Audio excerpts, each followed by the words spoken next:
2A.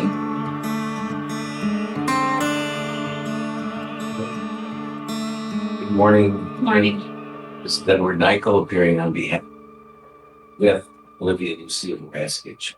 Good morning. And ma'am, your name for the record, please. Olivia Lucille Raskage. Okay, today is the date scheduled for sentencing in this matter on your client's plea to disorderly conduct and careless driving. And counsel? This clarification. Harris was dismissed at that time. It's just on I'm sorry. No, I'm showing responsible to count two, careless. oh, Yes, I mean, technically, it's fines and costs only, so there's not any sentencing to be had on that, but your client did plead responsible to careless driving as well. very good. We have gone over the pre-sentence investigation report and recommendations. There are no corrections, deletions, additions to place on a record before your honor, and just like to address some of the recommendations if we may. Okay,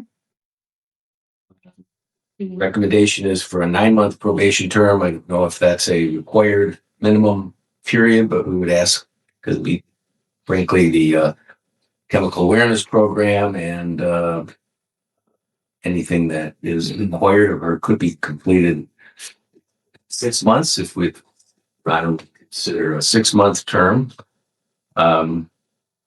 Secondly, the workforce. Client is a nurse operating, well, she's a surgical nurse, and she has pretty long hours. She works 8 hours or 12-hour days, and they vary week to week. She has to work Saturdays frequently, and those are 12-hour days, but ask for some more flexibility by being able to have her fulfill her probation requirements by doing volunteer community service in lieu of the corpus work program. And other than that, time to pay would be requested depending on the amount of fines and costs, but she can probably pay $200 today or tomorrow actually would be an effective date if that's possible. okay, well, here's, first of all, is Eric Bells present? No. So counsel, this is a reissue, it appears, or a recharge, an amended charge. Because originally your client, I believe, was charged with operating while intoxicated, was she not? Right. So then there is a resolution reached between counsel that there was going to be, that matter was going to be dismissed. A new charge of disorderly person and careless driving were going to be put forth. And that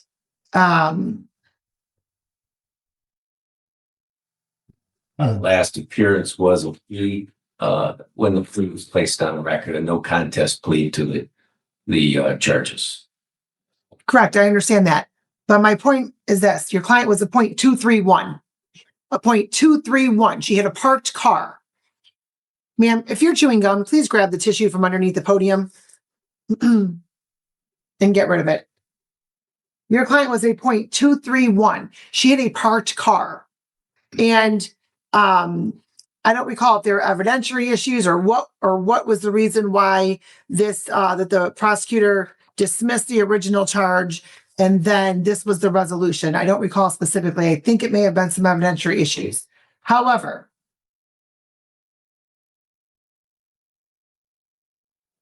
your client has been significantly fortunate in how this entirety has played out. She doesn't have any licensing sanctions that are going to be occurring to her or to her nursing license or otherwise. So to now come in here, ask this court instead of 9 months for 6 months, which if she's done in 3 months, she's done in 3 months, right? Because of early discharge. And that she works long hours and that she needs a more flexible condition other than workforce.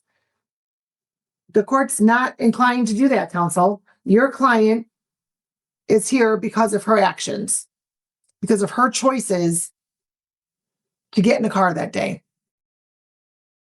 So the court doesn't want your client to rush through the conditions this court's going to put forth And this court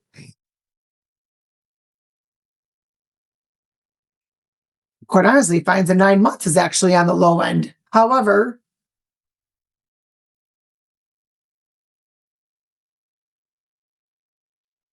and I don't know if when Ms. Shine reviewed this, if she noticed or if she realized that this was a recharge.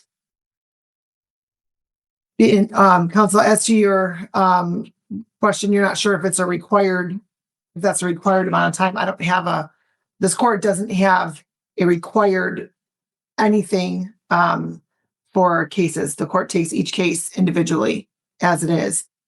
And the court, after hearing from counsel, reviewing the report, the recommendation,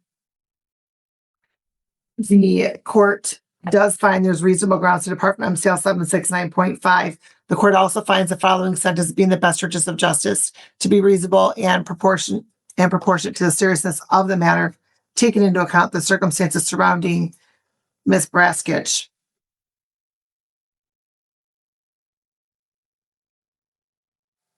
Your Honor, the only reason I asked for some flexibility, I just didn't want to set her up for failure with regard to knowing her schedule and not sure how flexible, or I know it's generally less flexible to go through the work program than to be able to initiate and schedule community service. I can appreciate that, but she can work it around her schedule.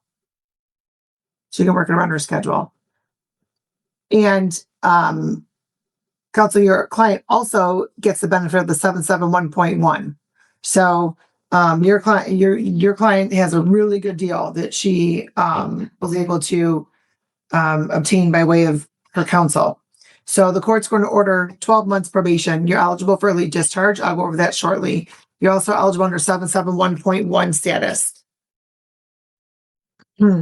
You are not to violate any criminal law of any of government. You're not to leave the state without the consent of this court. You are to report truthfully to your probation officer as often as your probation officer may require. In person, writing, or virtually, you're to notify your probation officer immediately of any change in address or employment status. You are not to use any alcohol or drugs unless prescribed to be subjected to random testing. The rehabilitative goal for that condition is so the court can monitor your progress in maintaining abstinence and sobriety. You are also to participate in the chemical awareness program. The rehabilitative goal for that condition is to further educate you about drug and alcohol use so you can make better informed decisions in the future, hopefully preventing this matter from happening again. You are to participate in the MAD Victim Impact Panel. The rehabilitative goal for that condition is so you can further understand the consequences of operating while under the influence and hopefully take something from that so that you're not doing this again. The court's going to also order 5 days on the court workforce. The rehabilitative goal for that condition is to help you further develop life skills and give back to the community. Do you have any questions regarding those conditions? No.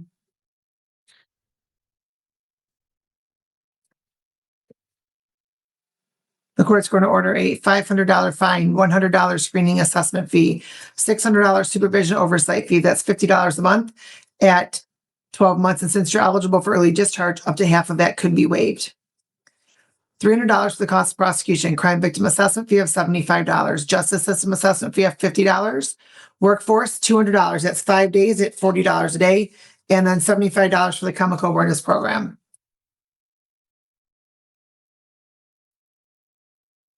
$1,900 is the total. You said you have $200 to pay today? Yes.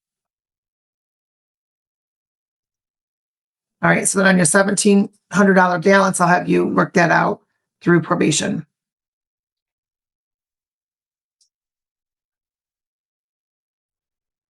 As I did indicate, you're eligible for early discharge as long as all the following have occurred. You've completed at least half of your original term of probation. All probation requirements have been completed. You've had at least 3 months without any violations, and all monies have been either paid in full or you've made a good faith effort toward making full payment. Do you have any questions? No, Your Honor. All right, let me just confirm that this is the cost. Yes, that was, I just want to make sure my addition was correct. Okay, stop at probation. Somebody will be with you shortly. Thank you. Thank you. Thank you.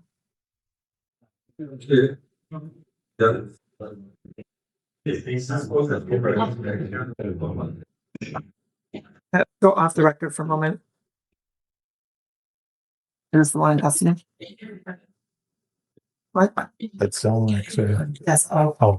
Good morning, Wayne County Jail. Good morning, Judge DiSanto. Happy Thursday to you. We got one more to go, Your Honor. One more to go. One more. I have 4 for you scheduled today. 2 of Okay. the bodies I have. Yes, ma'am. I have 2 of the bodies here already. The first one is en route, Mr. Henry Johnson. Okay. The second one is here, Ms. Marlene Myers. Okay. Third individual is here, Zaire Robinson. Okay. The last one is a 1 p.m. schedule. If you want this individual earlier, we can get her. Her name is Nicole Mate. Okay. I don't know if her attorney will be here until 1 o'clock. So I appreciate that, but we may have to wait till 1 o'clock for that for her. Do you also have? Oh, I'm sorry. Just so you know, I believe that on Mr. Robinson and Miss Myers, the assigned counsel division we did not receive an appointment.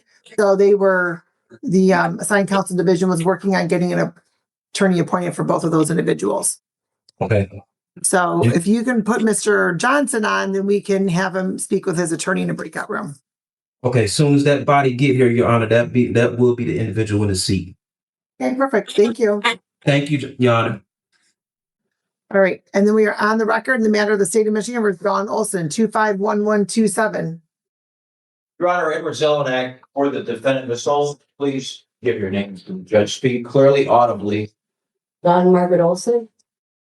Judge, Okay. there's a So minor problem here. I hold on one moment. Hold on 1 second. Terry, can you hand me the greenback on Miss Olson, please? Brian had taken it out of the file because I think it went back to probation. no, I was supposed to just stay out for me to look at. Not there? Okay. I have to go get it. Well, that's okay. We have to wait till somebody comes in. Okay, what's that, Mr. Zelnick? Sorry. Oh, actually, that would be like a big one, Judge.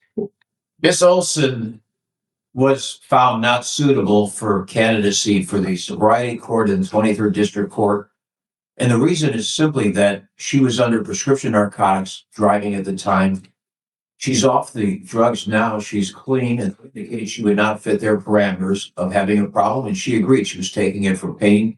And that's Well, if I recall in reviewing the file, counsel, your client also indicated that she does not feel as though she was operating while she was under the influence. So for a number of reasons, your client was not deemed eligible based upon her responses and otherwise. I was going to tell you that. Okay, sorry. No, I know. And I discussed it with Ms. Olson. And when you rely on prescriptions and you combine them and drive, it says right on the label, not to operate equipment, or at least we used to when I grew up. And I think I spoke with Mohammed, the assistant prosecuting attorney, and he suggested to let her apply to another court. And we may be just pounding sand on that. That may not be worth doing, Your Honor, because she's never going to fit any parameter of a problem unless she comes to grips that she can't take prescription drugs. Her other offenses were alcohol. And I don't want to burden this court unduly.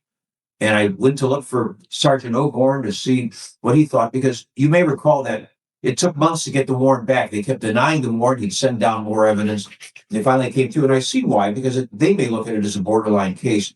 I don't certainly want to hold an exam. Would court allow us to explore the possibility that if we enter a plea as charged here and schedule for sentence, if there's a sentence agreement downtown, we can then resolve the case? I think that putting her in a sobriety court burdens both court unfairly and Miss Olson, because you have to buy into what the dicta is. And I'm not sure she's ready to do that because it was prescription drugs, Judge. Well, here's the issue. The plea that this court took was based on your client participating in a treatment court. That's true. So we're here, it's set back up for a probable cause conference to see whether or not the plea is going to still stand as put forth or not. Because the plea, after much deliberation with Mr. Bresnahan, presumably, dismissed the OWI third and allowed your client to plead to a misdemeanor for her participation in treatment court.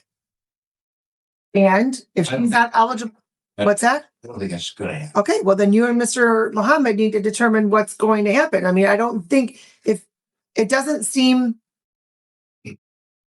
logical to adjourn it for 2 weeks to see if your client would be eligible under the 25th District Court, because your client doesn't think that this offense is anything related to that. Judge, I agree with you. I think Ms. Olson agrees, and Mr. Mohammed suggested we try this to see if she could get into another court, but I think we're just pushing the problem to another court. We'll be back here at the same issue. So, subject to your approval, Your Honor, we would either ask for another PCC date or an exam date so I can discuss a waiver, or maybe getting a plea to the felony here and scheduling a sentence downtown if I can work out a sentence.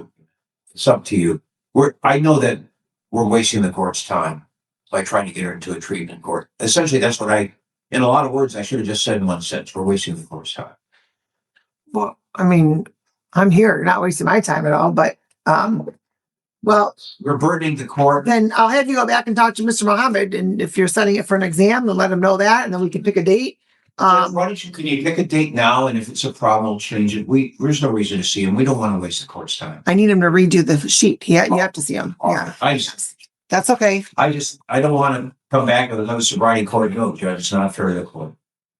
No, I understand that, but I gotta, just so you know, we're looking at probably December 4th. That's the date that we had discussed, Your Honor. So, okay, so if you want to have a chat with Mr. Mohammed and just figure that out. We'll be right back. Thank you. All right, we are recalling the matter of the city of the state of Michigan versus Dawn Olson, 251127.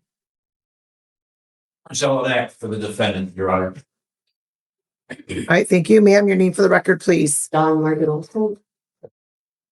Judge, we would ask the court to allow us to proceed to an exam. I know the term itself shocks the court. It comes from my mouth. I don't believe we'll hold an exam, but I want to talk to Sergeant O'Born to find out what preponderance of evidence they have. If we're going to waive it, I'll let the court know in plenty of time so they don't bring witnesses in. And parenthetically, Your Honor, I can't sit with a client who's visiting with a sobriety court and tell them how to answer questions. No, I believe she answered them honestly, and I believe she doesn't think it's a problem. She's on prescription drugs, and there's nothing I can do to change that. And she would be wasting the court's time, in my opinion, to be in a 2-year program when it's doing what you've done now, which is you're not taking Norco anymore. Correct, I'm not. And counsel, I don't disagree with you. I just simply the plea was what it was. And so since your client's not eligible for treatment court, then the entire plea has to be reworked. That I'm straining the court along.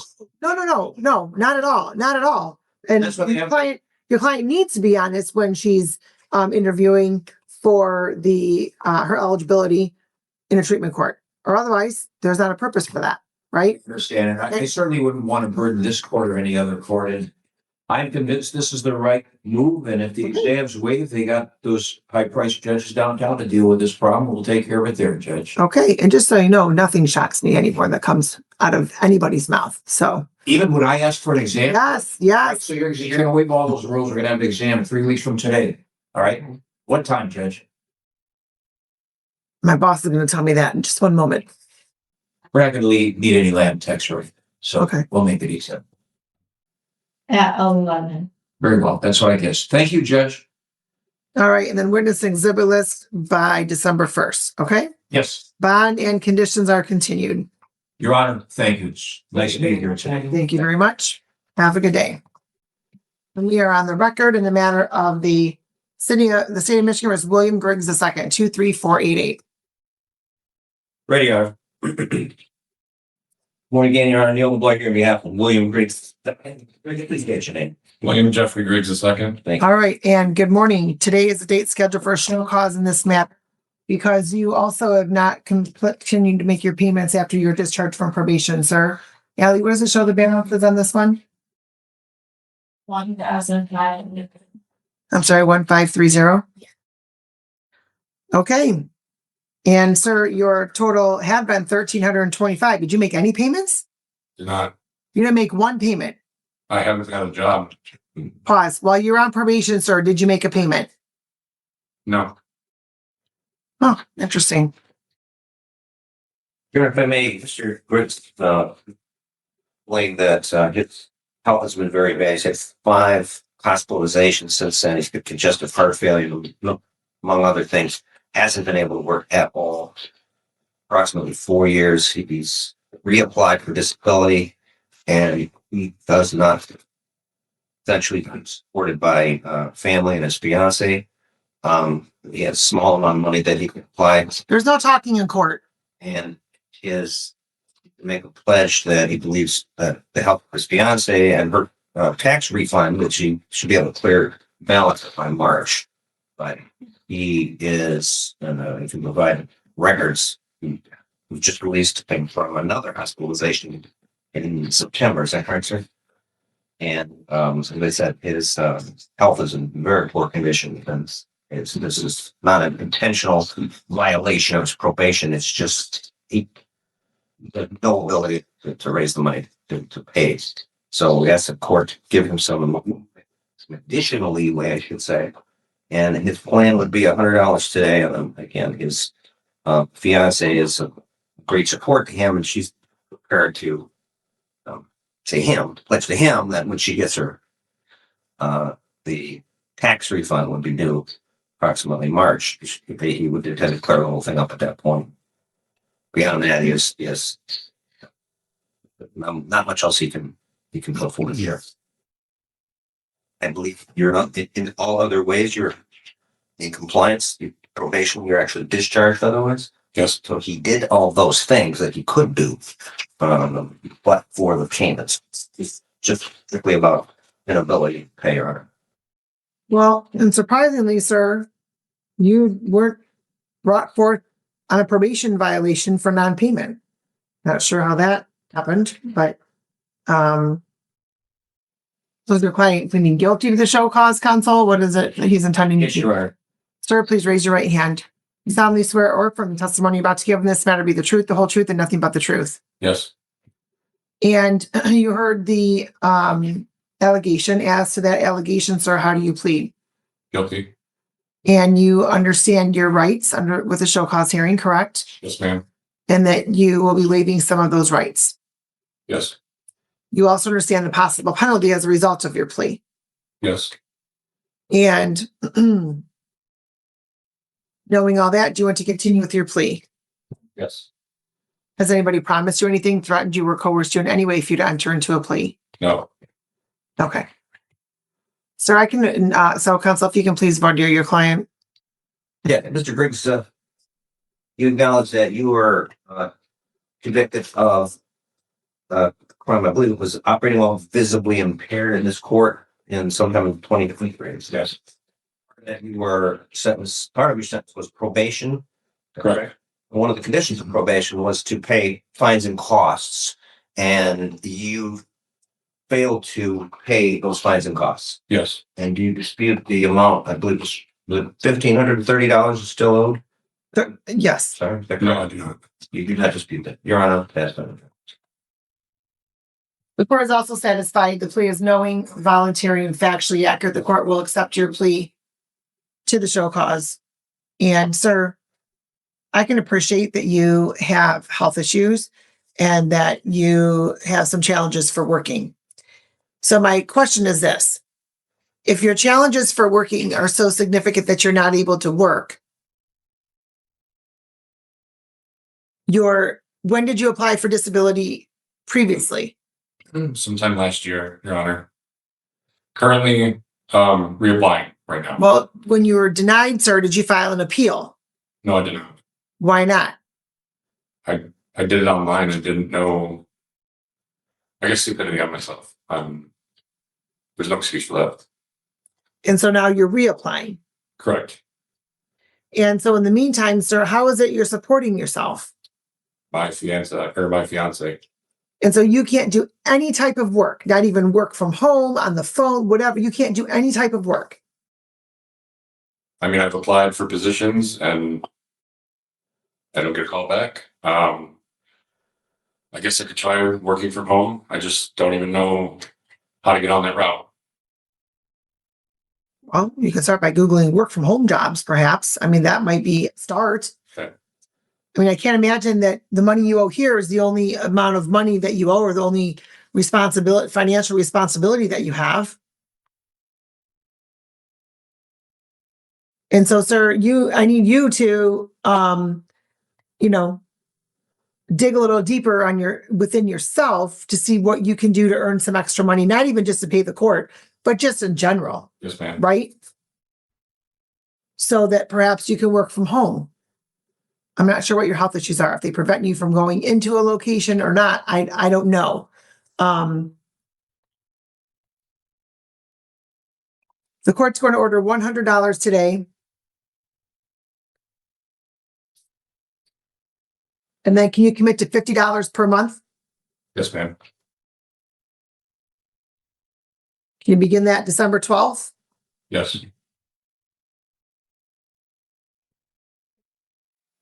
And I'm making a note on here that the intention is that you're going to be paying it in full in March with your fiance's tax refund. Yeah.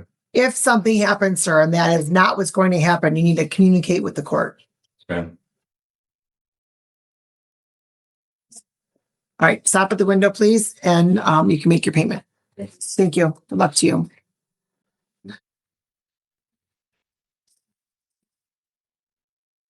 We are on the record in the matter of the City of Wyandotte versus Katie Desilatis, 251221B.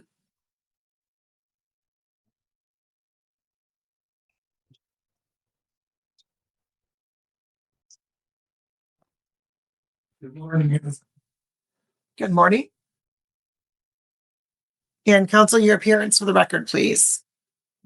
John George, file number 27843, appearing in behalf of Katie Desilatis, who's standing to my left. And could you identify yourself for the record? Katie Desilatis. All right. Good morning, and thank you for dressing appropriately for court. Today is the date scheduled for sentencing on your client's plea to possession of drug paraphernalia, as well as an amended charge of disorderly conduct. The tinted windows, resisting and obstructing, possession of a weapon, and failed to change address were all dismissed by way of resolution between counsel. And counsel, did you have an opportunity to review the report and recommendation with your client? Yes, I did, Your Honor. It's factually accurate. There's nothing we want to add, except some considerations the court might want to take under its belt when it does sentencing. Okay. So I go ahead now? Yes. Oh, okay. Well, Your Honor, first of all, Miss Desilatis is a 34 lady who's never had any real problems with the court system, and her record shows nothing other than maybe a few traffic. But the thing is, she leads a trouble-free life and hasn't had problems with the law. And for that reason, my client had some questions about the recommendation, particularly the workforce recommendation. Your Honor, is that like community service or? Similar. She would report to the location for pickup, and then there's a van and they take them to different locations depending on what needs to be done. Uh-huh. So it's slightly different from community service. Well, But it's performing a service for the community and, whatever work needs to be performed or requested to be performed.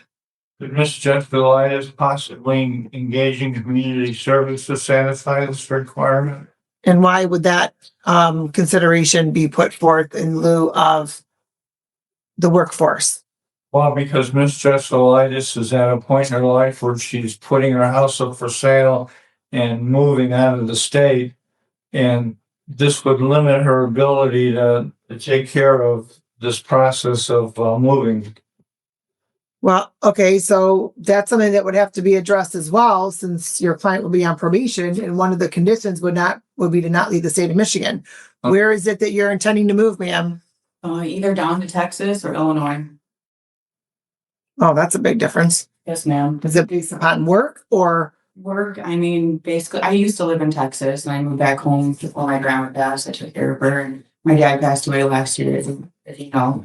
So I started this chapter of my life and stopped hanging out with the old friends that I had. And actually just got picked up 2 new jobs, and one is working from home and the other one is at Boot Barn actually. But yeah, I'm just ready to go ahead and see what else is out there. Okay, so is your house already listed for sale? I was waiting for today, Your Honor, to what you wanted to do. Okay, so, let me just say this. If you are relocating out of the state, we're not going to prevent you from doing that. You just need to stay in communication with probation. Obviously, it may happen quickly, it may not happen quickly. It just all depends, right? So, that's something, ma'am, that we'll address, and you would just request that with your probation officer. You put it in writing or what have you. And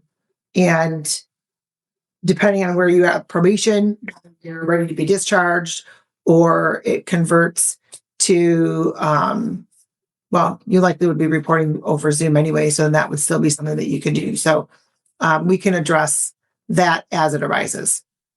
Okay. We're ready then for sentencing. Okay. It's just the last we care to make a statement. I cleaned up my act ever since then, so thank you for everything. I got baptized last month, and I'm just happy that I worked things out, and I'm changing my ways. So thank you for everything. And you're welcome, and congratulations with that as well, ma'am.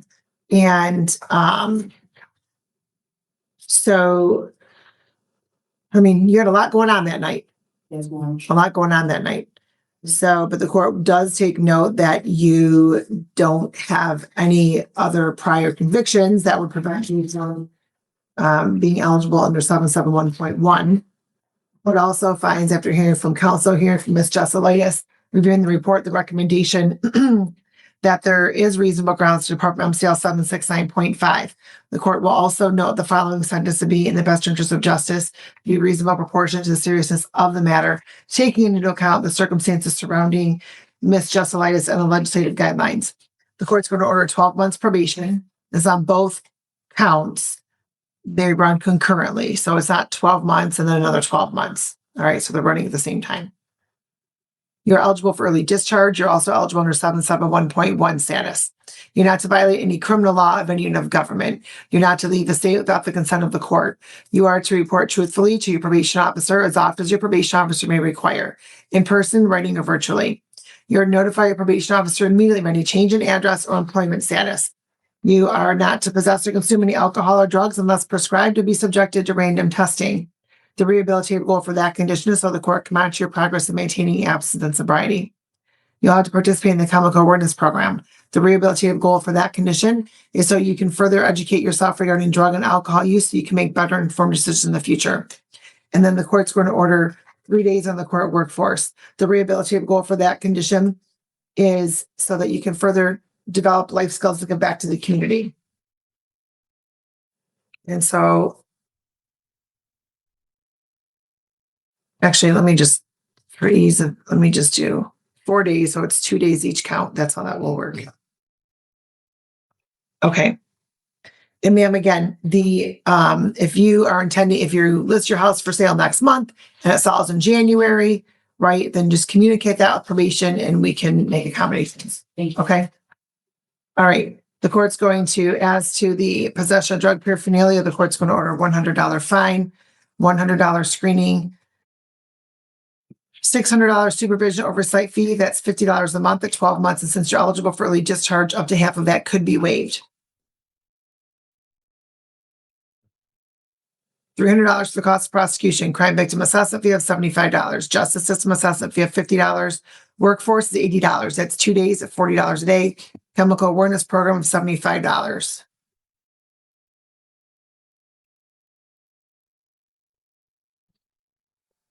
Leave is $16.80. And then on the disorderly conduct, $200 fine. There's not a screening fee or oversight fee. I've already assessed that on the first count. $200 for cost of prosecution, crime victim assessment fee of $75, justice system assessment fee of $50, $80 for those 2 days of the court workforce. And I've already assessed the chemical awareness program costs on the first count. So that's not on this one.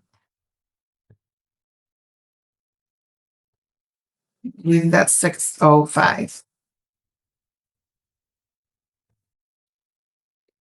So far, my math is working today. All right, so ma'am, I'm going to have you set up a payment plan through probation. Okay. And then as I did indicate, you are eligible for early discharge as long as all the following have occurred. You've completed at least half of your original term of probation. All probation requirements have been completed. You've had at least 3 months without any violations, then all monies have been either paid in full or you've made a good faith effort to making full payment. Okay. Thank you. All right. Thank you. You're welcome. And just have a seat over probation. Somebody will be with you shortly. Okay. Thank you, Your Honor. You're welcome. Have a good day. You as well.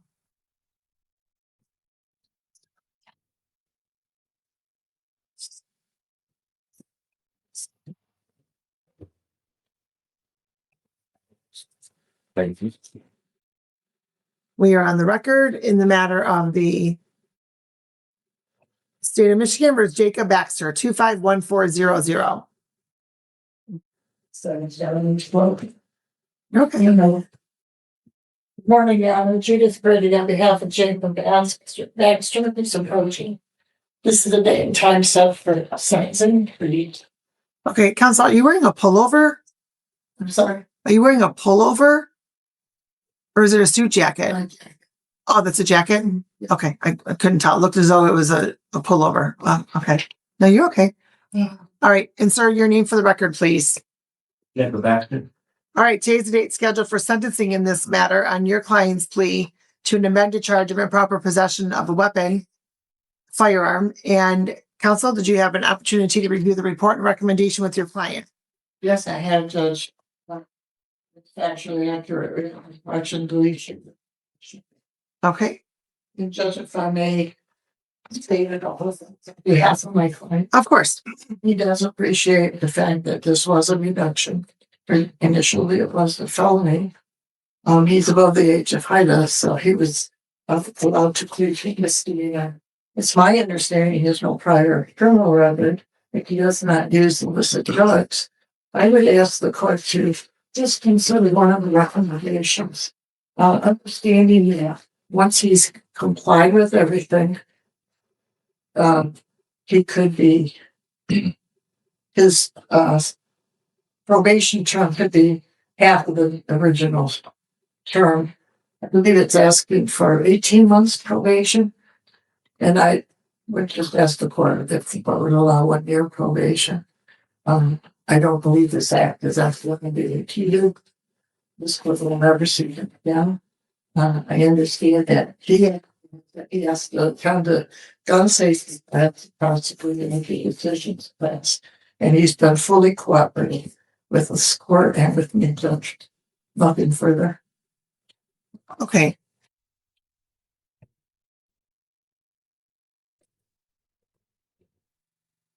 So where had you moved from? I moved from Rockwood to Taylor. I have yet to change my address. Why not? Just honestly haven't gotten around to it. Well, procrastination seems to be what got you in this trouble in the first place, sir, because apparently what you told the officer was that you moved a few months ago and forgot that you put the gun in there. Yeah. So perhaps your procrastination, sir, is getting the better of you, because not only did you end up getting charged with a felony because you had a firearm in your car, but now you still haven't changed your address. Yes. What are your work hours? I work 12-hour shifts with a rotating schedule. Like if I do a Monday and Tuesday, I'll work that weekend. And then if I'm working a Wednesday, I'll work a Wednesday through Friday, all midnight 12-hour shifts. Okay, so that means Monday or Tuesday you can go to the Secretary of State, and you just choose not to do that. How were you driving around in a car with your gun in there and you didn't even realize it? Do you realize how dangerous that is, sir? Yes, ma'am. You didn't wonder where your gun was when you were unpacking? Amen. I lost track of it. Well, sir, perhaps you shouldn't own a gun. Yeah, I don't think I'm going to buy another one. If you don't even know where it's at, then that's problematic. I mean, how do you know it wasn't stolen? Right.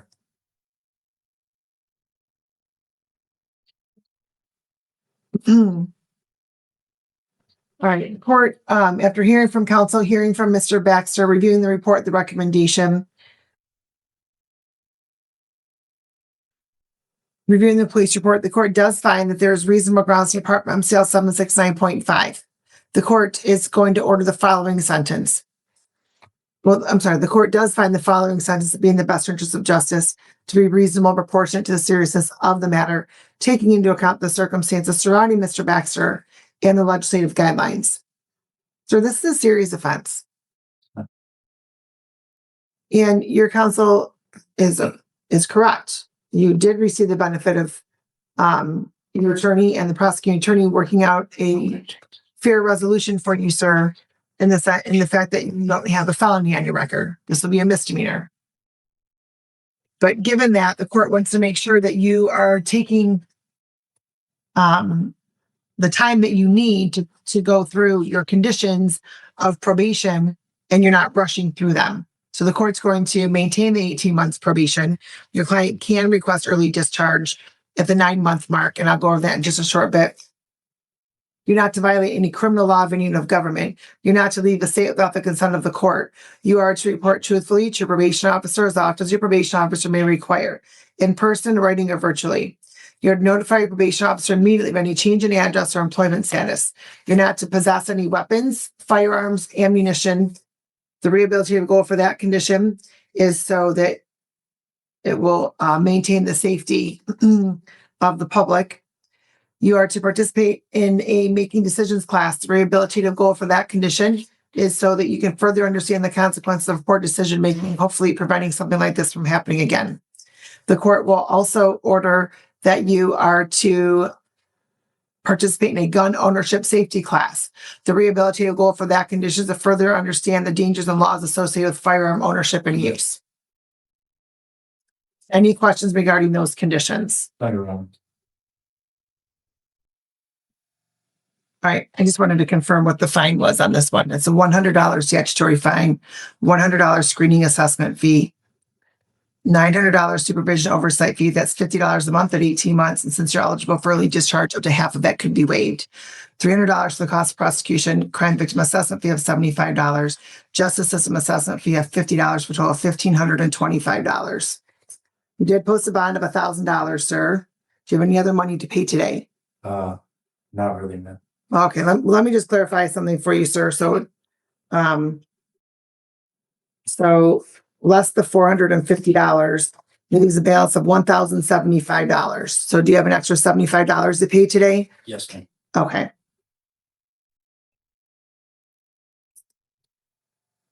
All right, so then I'll indicate all of that will be paid today, and then you won't have to pay anything else, sir, unless you do not discharge early from probation, okay? As I did state, you are eligible for early discharge as long as all the following have occurred. You've completed at least half of your original term of probation. All probation requirements have been completed. You've had at least 3 months without any violations, and all monies have been either paid in full or you've made a good faith effort toward making full payment. Okay? Yes, ma'am. All right, thank you, sir. Please have a seat over in probation. Somebody will be with you shortly. Thank you. Thank you. Have a good day. All right, let's go on the record in the matter of the state of Michigan versus Henry Johnson II, 241356. And counsel? Moriana, excuse me, Neil DeBoy here on behalf of Henry Johnson. This is second. Mr. Johnson, can you hear us? Yes, sir. Identify yourself, please. Henry Johnson II, Your Honor. Okay, so counsel, I know you spent a lot of time with Mr. Johnson, but Mr. Mohammed needs to indicate on this form which matters are being dismissed. So just when we're done with it, if you want to take it back into him to do it, so we can. I didn't realize it was an issue, Your Honor. Yes, so he has on here, it says pleading guilty to retail fraud second, but he doesn't have on here what's being dismissed. I think that was already dismissed. He was originally charged with felony on this case, as I understand it. And then he had been overcharged by their terms. And they amended it, and so he never should have been charged with a felony in the first place. So he's facing a count as retail fraud, section D, which is second degree. You're correct. I failed to recall that. for that, Mr. Boy. Your recollection is better than mine this time. Well, mine's fresher. Just look at it. Okay, so, Case date transfer for the pre-trial in this matter. I've had an opportunity to discuss this with Mr. Johnson as well as with Assistant Wayne County Prosecutor Muhammad. First, I want to point out for the record, Your Honor, that Mr. Johnson was previously represented by counsel from Neighborhood Defender Services, Mr. Segura, and my understanding that he is prepared to allow me to represent him today. He understands that this today is the first day I've looked at this file. Is that correct, Mr. Johnson? Yes. okay, so a couple things. Mr. Johnson, please place your name on the record. Henry Johnson II. Okay, very good. Thank you. And so, counsel, the court will note that Ms. Segura was the attorney for Mr. Johnson for felony matter. And once that was dismissed and it was amended to a misdemeanor, Ms. Segura indicated via communication with the court that she was no longer the attorney of record, is that the Neighborhood Defender Service does not necessarily handle the misdemeanors. And so Mr. Holmberg, I believe, represented Mr. Johnson October 16th. Whereby we adjourned it to today's date because Mr. Johnson apparently had some other cases to resolve. And so the court will note that yes, Mr. DuBois is representing Mr. Johnson today as he is the MIDC attorney at the court today, and that Mr. Johnson has indicated his consent as such. Thank you, Your Honor. And so counsel asked to the resolution today. As to the resolution today, Mr. Johnson appeared plead guilty to the charge that I just described, 750.356D, retail fraud, second degree. The prosecutor has made a recommendation that he has no objection to a sentence which would be time served by Mr. Johnson thus far, plus an additional 10 days, plus restitution if applicable in this particular case. I've explained to Mr. Johnson that it's the purview of the court sentence, that it's not out of the realm of possibility, but it's also possible that the judge will not, is not bound by the recommendation under the agreement. Mr. Johnson, can you confirm to me that you understand what I just explained? Yes, I do understand. And knowing that you still wish to go forward with your plea today? Yes, I do. Just again, just to belabor the point, but I was not the attorney last time. That was Mr. Holmberg. I do not have, maybe now Mr. Holmberg has, which includes your situation. If you're not content with this today, I would ask, we would receive an adjournment so that the matter could be reviewed or that Mr. Holmberg could be brought in to pick up where he left off. But understanding that you still wish to go forward today? Yes, I do. Thank you. Okay. Sir, please raise your right hand. Do you solemnly swear or affirm testimony about to give in this matter be the truth, the whole truth, and nothing but the truth? Yes, Your Honor. Okay. You heard the plea that was placed on the record, correct, sir? Yes, Your Honor, I did. As to the charge of retail fraud, second degree. Counsel, what's that statute again? I found it as 750.356D. D isn't dated. Okay. As to retail fraud, second degree pursuant to statute MCL 750.356D, how do you plead? Plead guilty, Your Honor. You say you plead guilty? Yes, Your Honor. All right. And you've gone over your advice of rights with your attorney, correct? Correct. And you understand all of those rights. Yes, Your Honor. And you also understand by entering into a plea that you'll be waiving some of those rights. Yes, Your Honor. You also understand the possible penalty as a result of your plea, whether in this court, any other court, or administrative agency. Yes, Your Honor. And you also understand, sir, as Mr. DeBlois stated on the record, that that the recommendation is credit for time served plus 10 additional days. And you understand that that's only a recommendation. This court has in its discretion to sentence you to something different if that's what this court decides to do. Do you understand that? Yes, Your Honor, I do. Knowing all that, do you want to continue with your plea? Yes, Your Honor. I still come. Yes. Yes, I What's still. that? Yes, I still continue with my plea. Yes. Okay. And has anybody promised you anything, threatened you, or coerced you in any way for you to enter into a plea? No, Your Honor. Any immigration issues? Any what? I'm sorry. Any immigration issues? No, Your Honor. All right. And counsel, if you can please refer to your client. Yes, I will. Mr. Johnson, you recall being in the city of Wyandotte on or about the 20th of November of last year. Yes. And at that time, you were in a retail establishment that sells lottery tickets. Is that right? Yes.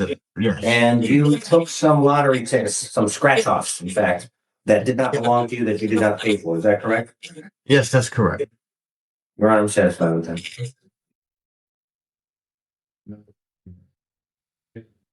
I'm just pulling up the statute, counsel, to make sure that we establish that this factual basis has been established. So just one moment, please. All right, and the value of that was between $200 and $1,000. Mr. Johnson, with the value of those lottery tickets, would you say that they were in excess of $200 but less than $1,000? Yes. Yes. Thank you. All right, and the store is open to the public, correct, sir? Yes, Your Honor. All right, the court does find the plea is knowing, voluntary, and factually accurate.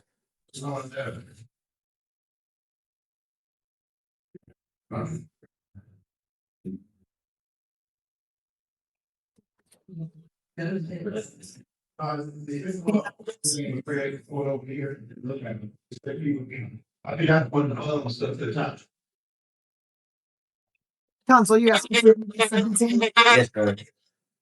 Okay, and what would you like the court to know? Well, I think it's already pointed out here, Mr. Johnson was overcharged. Admittedly, the prosecution, has admitted that and had reduced it. So he faced a felony charge when that was improper, I would say. He has admitted what he did. Again, it's some lottery tickets, not wasn't a hold up and pick anybody up, nothing like that. So the other point being, he's been locked up. Again, there's some question about this. Mr. Johnson believes he's been locked up since the 8th of September. The prosecutor was unable to confirm that. He has a different date. September 15th. September 15th. Again, Mr. It's Johnson. possible, counsel, I'm sorry to interrupt you. It's possible that Mr. Johnson was in custody September 8th because he has a matter in the 23rd District Court. So it's possible he was in custody on that matter and then brought before this court on the 15th. However, in fact, I believe that is what happened because the matter in 23rd District Court in Taylor is September 7th. So your client was in custody on another court's matter. Nice to. And he was in custody at Wayne County Jail. They zoomed him in for an arraignment because the warrant in this matter had been signed and entered into lien back in 2024. All right, that's still, yes, that makes more sense. The information that the prosecutor had was a bit off. He had a later date. We believe that would be correct. So he has been locked up for almost 60 days so far. So the prosecutor on this case, he's familiar with this case. And in his opinion, this would be an adequate sentence to address justice in this matter. I think that should carry some weight here as well. So I'd ask the court to adopt the recommendation of the prosecutor case. Sir, what's happening with your felony matter in the 23rd District Court? It's still pending, Your Honor. I go to trial in December, I believe December 13th, but it's still pending. So Okay. Well, let's do this little exercise, shall we, sir? 2016, the city of Riverview, you were charged with burglary, and then it shows as though you were then pled to breaking and entering without permission. Then it shows dismissed from that. So I don't know if you successfully completed probation on that. Do you recall? yes, I recall. So is that what happened? No, it was disturbing the peace. It got brought down to disturbing the peace. Yes. Okay. All right. What about your warrant out of the 33rd District Court for misdemeanor larceny, retail fraud, third degree? It shows bench warrant was issued. Have you handled that matter? No, Your Honor, I haven't. Okay. And then we have 33rd District Court, April of 22, pled guilty to retail fraud, third degree. Then we have also in the 33rd District Court, May of 22, retail fraud, third degree, pled guilty. It looks as though on April 28th, you were sentenced to fines and costs only. I done jail time for that. too. And that, sir, I'm not done. And then on May 22nd, you received 55 days credit for the other one. Then there was also another one, larceny, less than $200. You pled guilty on that one in 22. And then you had a retail fraud dismissed. Looks like that was a global resolution. Then in 21, you pled guilty in Livonia in the 16th District Court, retail fraud, third degree. And then had another one dismissed, apparently by way of global resolution, it appears.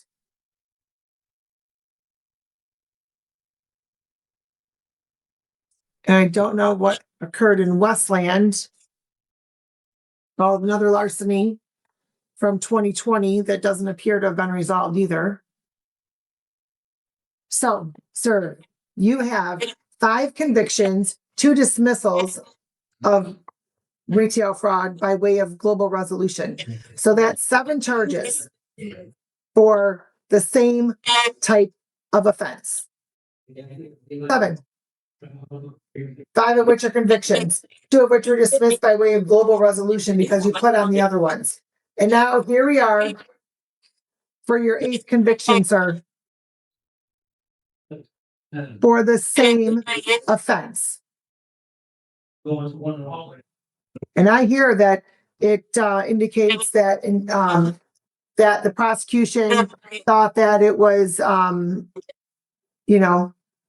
sufficient for you to serve 60 days, just about 60 days with an additional 10 days. However, this offense, sir, is a misdemeanor punishable by imprisonment for not more than 1 year or a fine of not more than $2,000.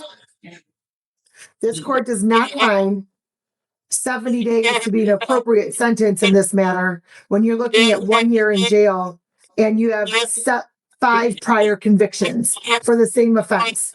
You're going to get it together, sir. I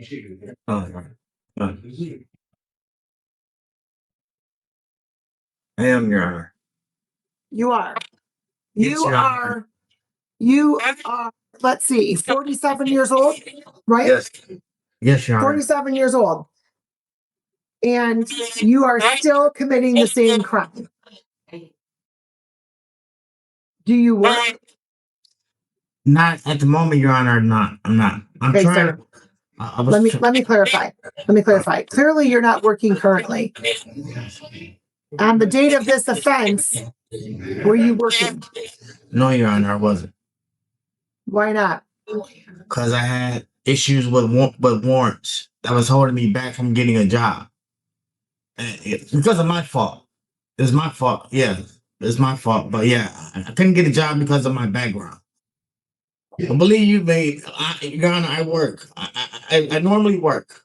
Okay, I have no felony convictions on my record, and I'm 47 years old because I normally work. I take care of my wife and children. I do. My last child is 17. And I missed this whole football season because of my stupidity and ignorance. I understand, Your Honor, and I'm trying to, you know what I mean. I'm trying to amend what I'm doing. I'm trying to do better. I want to do better. Sir, I'm not seeing that. I am not seeing the effort because not only did you not walk in on your warrant or take care of any other warrants, then you were charged with a felony out of the 23rd District Court for, let's see here.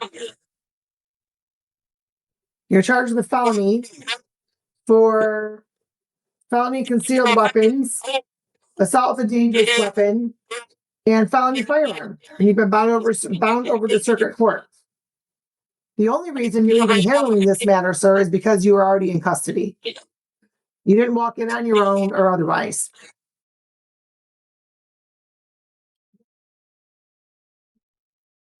Sir, if you're not working, then you can't go in to some place of business and take items that do not belong to you. I understand. Right? It may be a victimless, in air quotes, crime because nobody is physically injured. However, you clearly do not understand, nor do you want to comprehend the consequences of your behavior. The court, after reviewing Mr. Johnson's criminal history, the charge in this matter, the court is going to order 200 days jail, credit for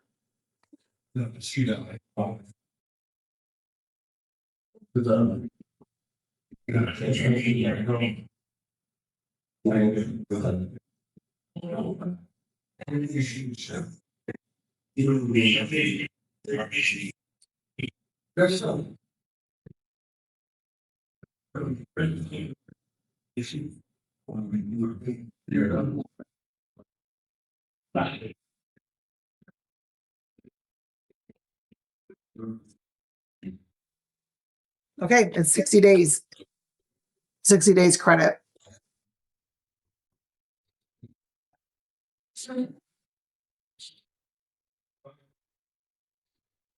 I'm going to waive fines and costs. So 200 days jail, sir. 60 days credit.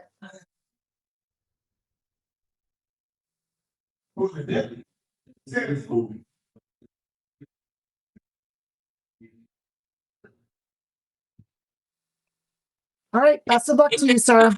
Thank you. Have a good day. All right, so let's go on the record. The matter of the state of Michigan versus Randall Franks, 251593. And Detective, your name for the record, please. Good afternoon, Your Honor. Detective Joseph Carr, Wyandotte Police Department. All right, please raise your right hand. Do you solemnly swear or affirm the testimony you're about to give in this matter be the truth, the whole truth, and nothing but the truth? Yes, ma'am. All right, proceed on the warrant. Your Honor, on November 10th, 2025, about 8:19 p.m., Officer Guzman reported that she and officers Austin Sloan and Morgan Gardaki were dispatched to the area, to the home of 3197 23rd Street regarding a welfare check on a juvenile identified as a victim, Haley Franks. Officer Guzman reported that a stepmother to the victim, identified as Carrie Franks, had called the police department and requested the welfare check. Officer Guzman also noted that Carrie Franks is a estranged wife to the defendant, identified as a Randall Franks, who may be in the home assaulting or assaulted Haley Franks and abusing her dog. Officer Guzman reported that she and assisting officers arrived at 3197 23rd and made contact with the defendant, Mr. Franks. He was identified as Haley Franks, a biological father, at which time they spoke with Haley. Following further investigation with Haley Franks, Officer Guzman reported that she determined that Randall Franks, the defendant, had physically assaulted Haley by pushing her several times while she was on the stairwell of the home. Officer Guzman further reported that the victim advised her that she had confronted the defendant about, pardon me, Your Honor. Officer Guzman reported that Let me start again, Your Honor. I apologize. You're okay. The victim stated that she had confronted the defendant about him abusing or punching her dog, which was identified as a brown pit bull. Officer Guzman reported that she also observed visible marks on the victim inside both her elbows on her arms. Officer Guzman added that she also observed blood on both the hands of the defendant from him punching the dog. Officer Guzman also noted that she observed blood on the head and area of the pit bull that the defendant had reportedly punched or abused. Officer Guzman then advised the defendant he was under for arrest for domestic violence and animal cruelty. At which time he was conveyed to the station, booked and held.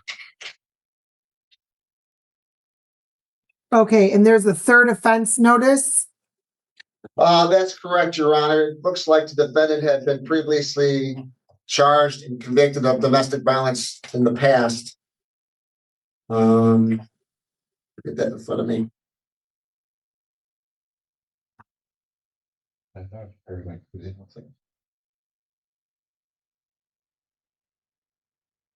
Yes, that's correct, Your Honor. It looks like September 12th, 2016. And then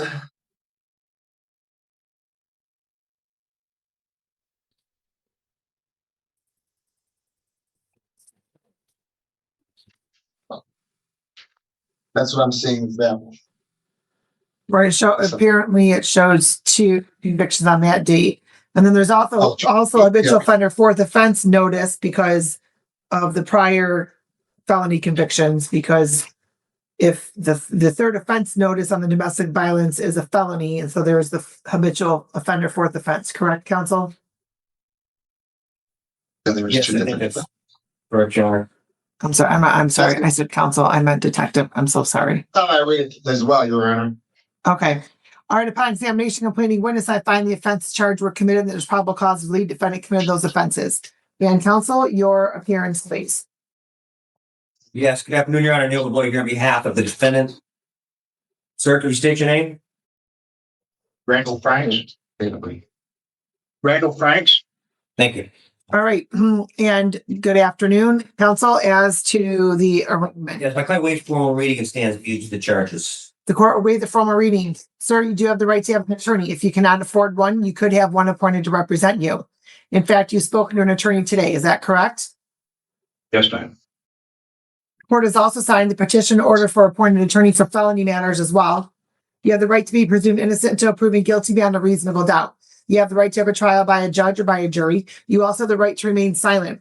Anything you say orally or in writing may be used against you in court. Do you understand those rights, sir? Yes, ma'am.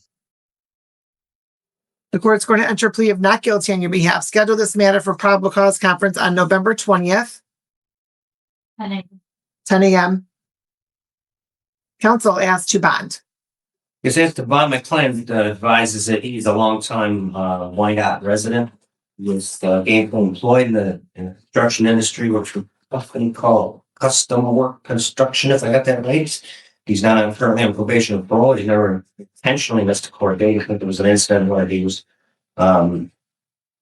unavoidably was either hospitalized or he was in another court branch, but he did not intentionally have his court date to his recollection. So taking those things into consideration, Your Honor, I ask the court to set a reasonable bond. All right, sir. The 2 prior convictions you have for domestic violence, who is the victim in that matter? I was under the impression that those were dropped as part of my plea deal at that point in time. Sir, that was not my question. My question was, who was the victim? It was an ex-girlfriend.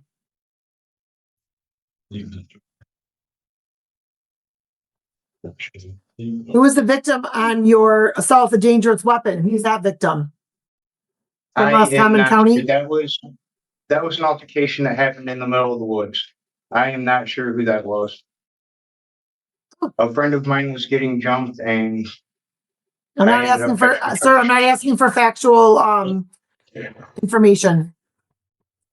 Malicious destruction of personal property out of Roscommon County in 2016. Who was that victim? I am not positive, ma'am. What's that? I am not sure of any names with those cases. Okay. What about the assault and battery out of the Roscommon County Court in 2003? Who was the victim in that matter?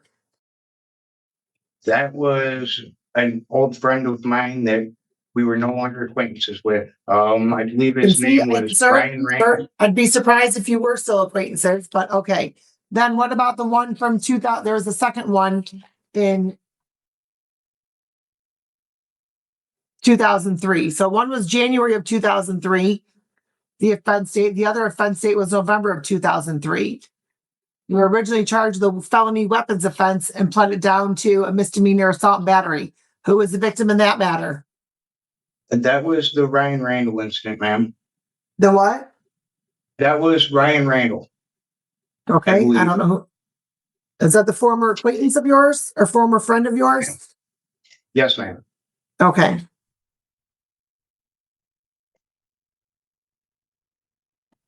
And how long have you been downstate here, sir? 4 years, almost 5 years now. Did you handle your matter in Otsego County? From Yes, ma'am. I ended 22? up getting my driver's license back due to that.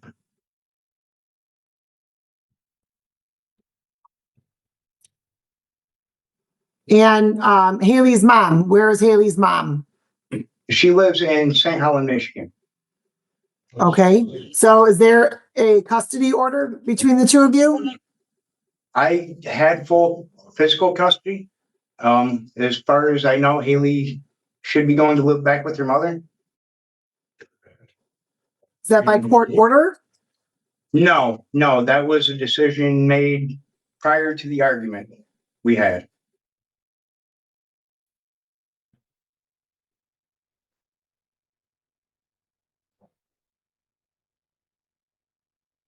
Are you currently on probation or parole anywhere, sir?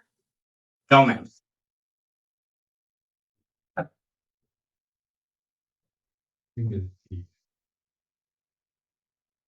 What?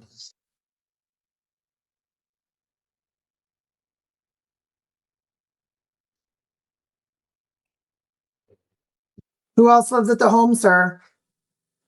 It was just me and my daughter at that point in time. My estranged wife had left about 3.5 months ago.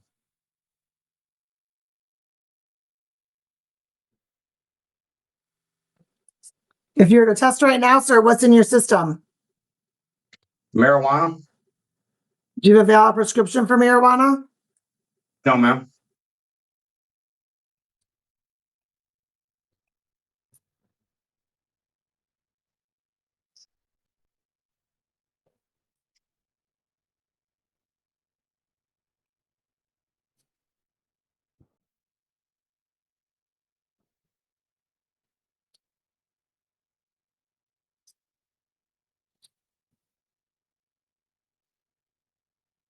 Detective, did Miss Franks have to go to the hospital? Did she have any medical treatment? No, Your Honor, she did not seek any treatment for any injury sustained. But as far as I know, Your Honor, that defendant does have custody of Haley, and as he stated earlier, that the biological mom is about 3 hours away.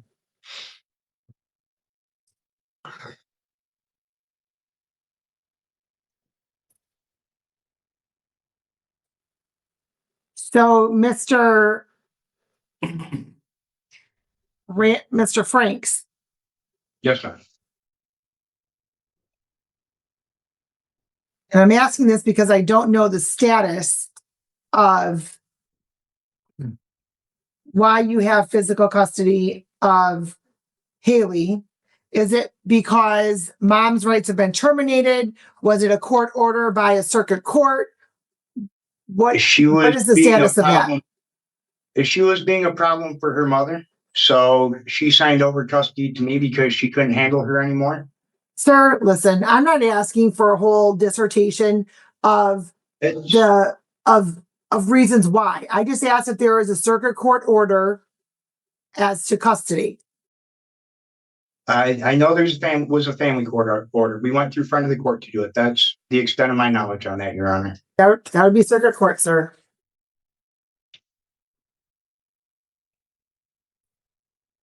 Then yes, there is. So mom isn't prohibited from having Haley at her house, correct? Correct, she is not. Okay.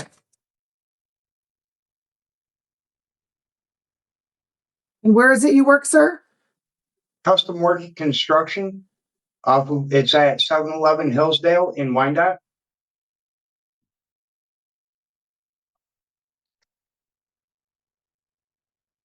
Other than your daughter's dog, are there any other dogs at the home? No.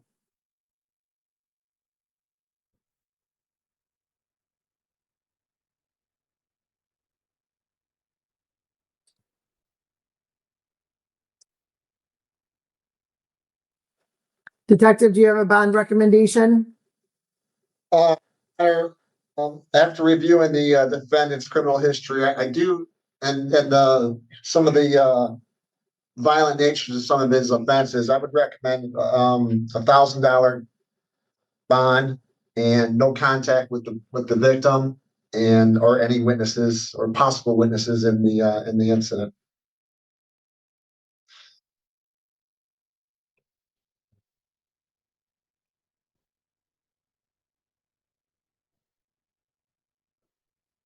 Counsel, detective, did you say $1,000 bond? Yeah, $1,000 cash bond, Your Honor, 10,000, 10%.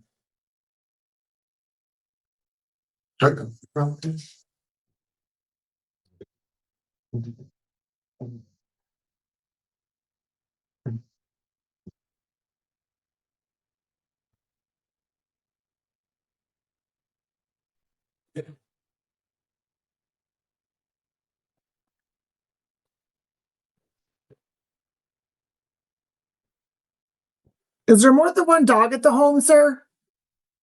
There was, but my ex-wife was supposed to come get her. Your Honor, just the initial report made by officers was quite lengthy, but I do recall that there may be a smaller dog at the home. I'll have to review the report again just to make sure, but again, it was quite lengthy, so I'm not 100% sure, but I may have read that. My ex-wife was supposed to come the 14th. I believe that's today to go come get the rest of her stuff. So I don't know if there's any dogs at the house or what's at the house, honestly. Okay, sir. Well, my question was, other than your daughter's dog, are there any other dogs at the house? So there possibly could be, because there was another dog. There could So, be. My ex-wife was come get everything today, so I don't know if the brown dog is even there at this point in time. Okay, are you already divorced from your Miss Franks? We filed the paperwork, just awaiting the Raskage County Court to put everything through. Roscommon County Court? Yeah, that's where she filed up there. Oh, okay. All right. So she's still your wife, sir, until judge has signed that to say otherwise. And what the court's going to do is, given the nature of the charges, the concern this court has for the safety of Haley, as well as the dogs in the home, and the safety of the community, given Mr. Frank's propensity for violence based upon his convictions on his criminal history, the court is going to order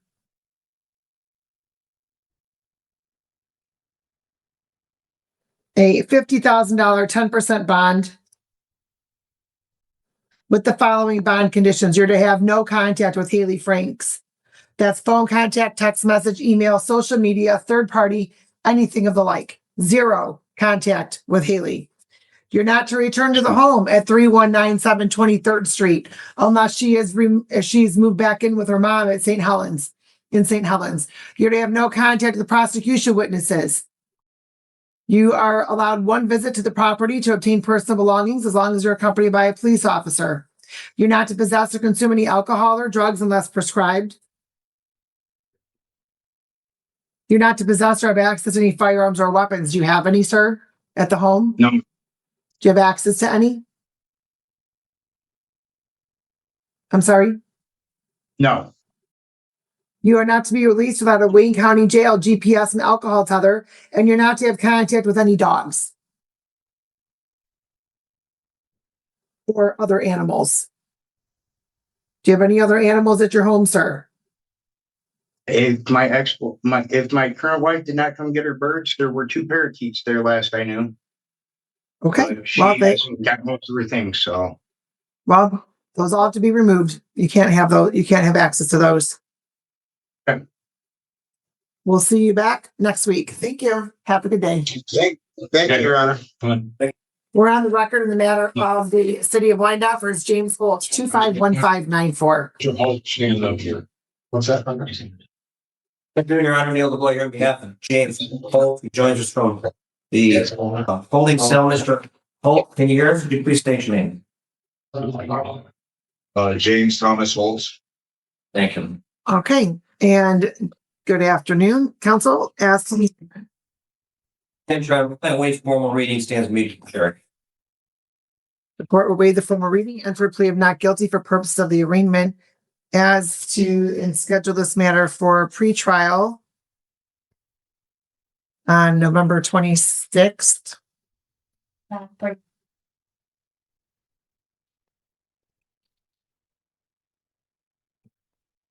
That's too bad.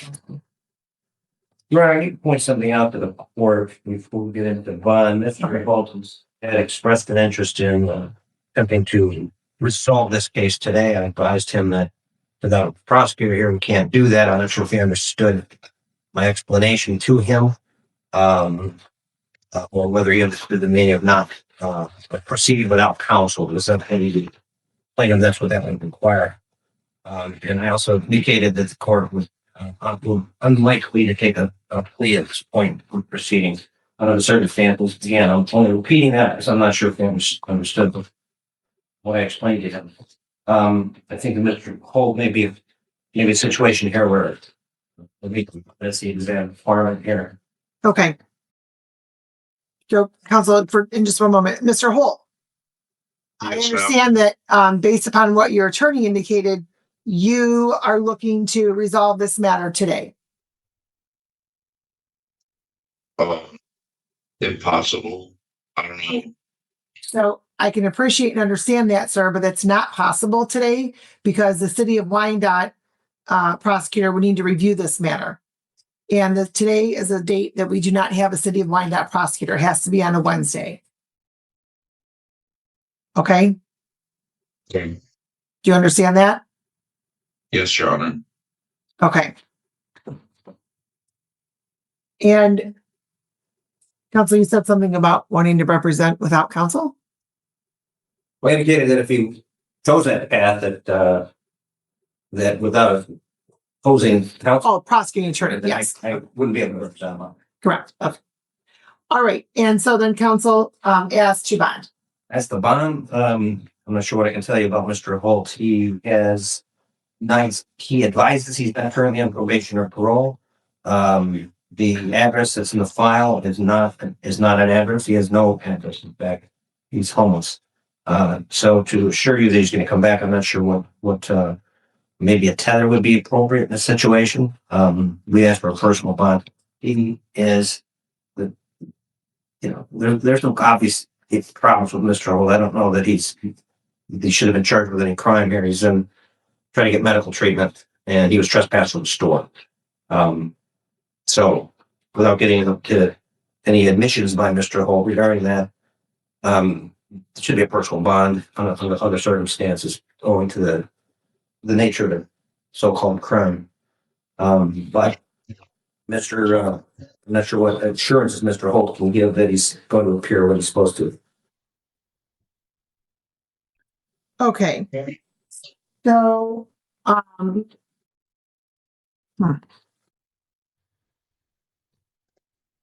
Sir, how long were you at the hospital in Livonia? The hospital in Livonia? Yes.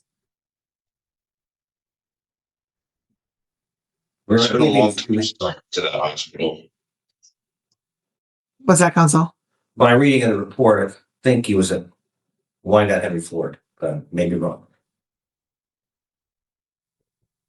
Well, there was a hospital in Livonia that he kept saying he wanted to go back to. That's why I'm asking how long it's been since how long he was at that hospital I'm sorry. beforehand. No, that's okay. I didn't go to the hospital. They took me to Wyandotte. I understand that, but you indicated that you wanted to go back to St. Mary's Hospital, right? Yes. Okay. Had you previously been to St. Mary's Hospital? Months and months ago. Okay. Okay. Sir, who lives at the home in Lincoln Park that you have listed here?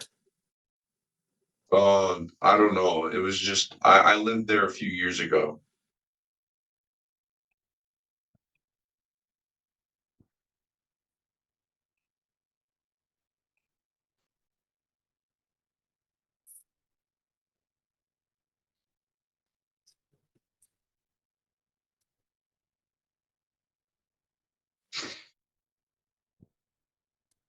What's happening with your matter in Plymouth? I'm sorry. Hold on, can you? Oh. What's happening with your matter in Plymouth Township, sir? From just a couple weeks ago? I received mail. I'm supposed to be put on like a payment plan. Okay. Counsel, you're requesting that Mr. Holt be evaluated for competency? Yes, sir. Okay, the court would agree. The court also, counsel, the court can't order a tether because your client doesn't have a home to be tethered to. And the Wayne County Jail will not release somebody with a tether if they don't have a home to be tethered to.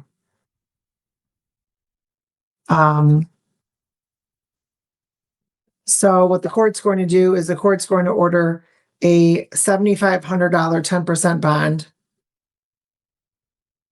The court is going to also refer for competency.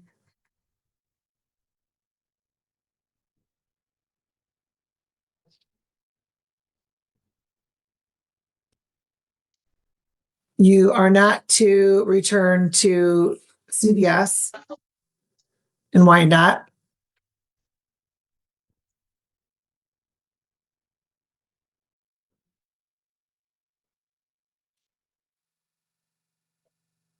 And counsel, the court will note that he apparently had a similar matter in September, but he was released on prosecution. So I don't know what the circumstances of that was. It just, there's a chart, there's two things in there. I understand. Okay, we'll see you back on the 26th, sir. Thank you. All right, thank you.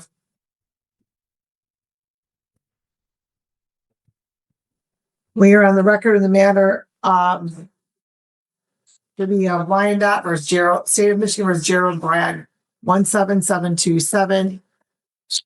City of Wyandotte versus Gerald Bragg, 251592. Right, Your Honor, dealing with White on behalf of Gerald Bragg. All right, sir, your name for the record, please. Gerald Bragg.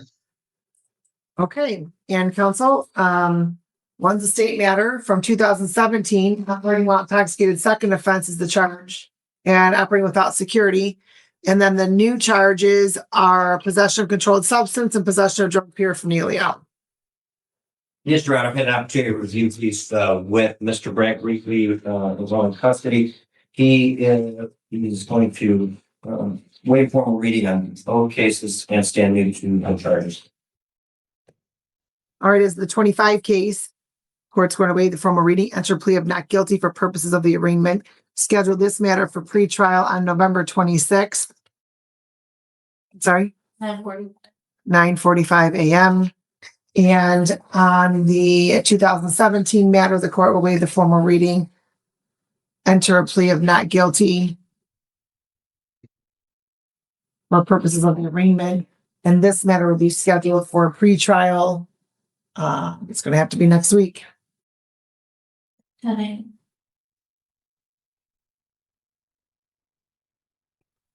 November 20th at 10 a.m. All right. As to bond counsel. Yeah, if I may address the older case, obviously, there's something very peculiar about that. The offense date alleged July 2015.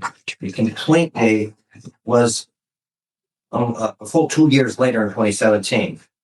So apparently there was an arrest, no charges.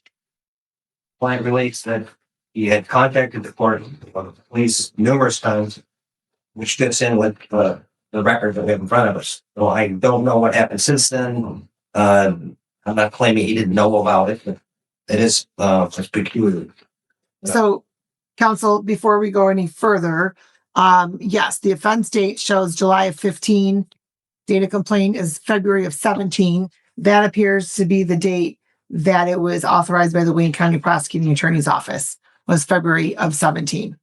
Right. And so they may have been waiting for blood. I don't know, but I don't, I'm sure there's some legitimate, maybe there's a legitimate reason. That's not my only point is that it fits, he was attempting to resolve that for some time and, there were no charges for 2 years, which again, the court acknowledged that a defense attorney would find it unusual, but it also fits in with the idea that he wasn't avoiding it. Now, since then, I'm not going to make the argument that he didn't know about it since then. I don't know that. The regard to the first case, well, actually both cases, Mr. Bragg is he's an active member of this community. He is a certified mechanic, been working for many years. He's got 5 children and a wife that he supports. He's got on probation or parole anywhere. As I said, he's gainfully employed as a certified auto mechanic. We've been doing that for many years. So he has many ties to the community, and he understands that he needs to get these things cleared up. And he will hear each and every time the court requires, as the court said, reasonable bond on what police matters. okay. So, sir, where is it you work? I'm at Muffler Man in Taylor at the moment. I do go to a few different shops in the area because my boss owns several, like Goodyear's, a Firestone and Ecor's, the Muffler Man in Taylor. So wherever they need someone to lead the shop is where I end up going. But it's always in the general area here. Are you on probation or parole anywhere, sir? So I'm not. What happened to your matters in Southgate in 2023? It should be, I think it's all taken care of. Okay, so was it dismissed? Did you enter into a plea? Did you serve probation? Yeah, I served probation over there, did community service and stuff. What's the status of your driver's license, sir? I'm trying to get it back right now. I think this Wyandott's what's holding me up. I just tried to get it back not too long ago, about a month or so ago. And so then you were on notice, very much so, a month ago, that the 17 case was pending. What did you do to take care of it? Well, I haven't had time to come up here just to turn myself in, so I apologize. But I did just learn about it. No, sir, you learned about it at least a month ago. You didn't just learn about it. Well, that's what I mean, about a month ago. Now, I somewhere in that find it very difficult to believe, sir, that you weren't notified at all from any of the other matter courts that you've had contact with, that you had a matter you had to resolve out of Wyandotte, the city of Wyandotte. I would very much find it very difficult to believe, sir. So you don't have a valid license.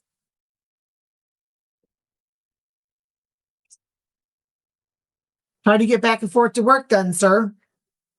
I get a ride from a coworker every day.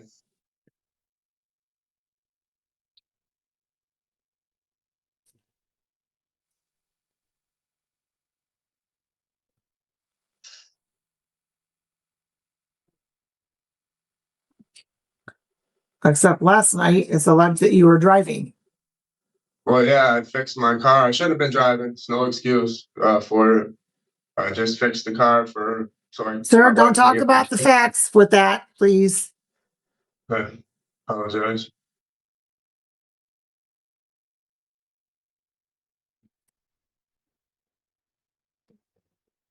All right, given your client's outstanding matter that he's had and the charges that your client currently has and the allegation that your client was driving a vehicle without having a valid license, the court has some concerns that your client is going to appear in court and also that your client is going to follow this court's bond conditions. The court's going to order on 17727, $7,500 10% bond.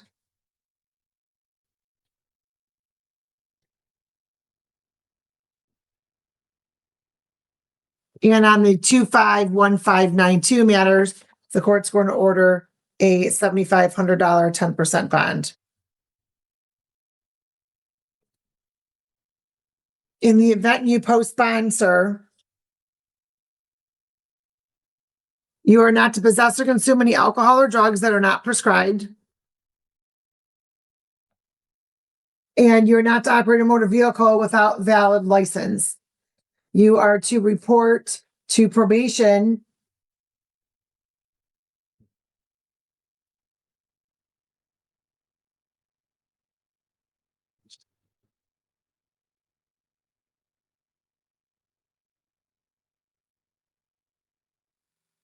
upon release to set up random testing.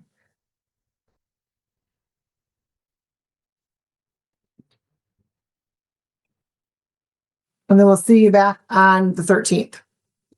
Thank you. Have a good day. Oops. Sorry. Let's go on the record, the matter of Wendy Coria, 25657. Prettier.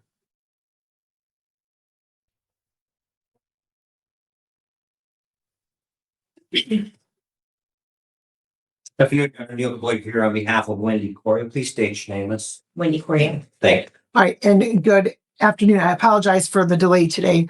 And today is the date scheduled for probation violation. Your client is on probation for her plea to resisting and obstructing as well. I'm sorry, attempt resisting and obstructing and operating while intoxicated. Your client was sentenced August 12th of this year, and it's alleged that your client violated probation by having a diluted sample on September 26th, positive for alcohol September 29th, positive for alcohol and diluted on October 7th, and positive for alcohol October 20th. Counsel? I reviewed these allegations with my client. She's prepared to accept responsibility for these and the violations of the conditions of her probation. And she has some things she'd like to say to the court, but she moved at this stage prepared to accept responsibility and plead guilty. All right, please raise your right hand.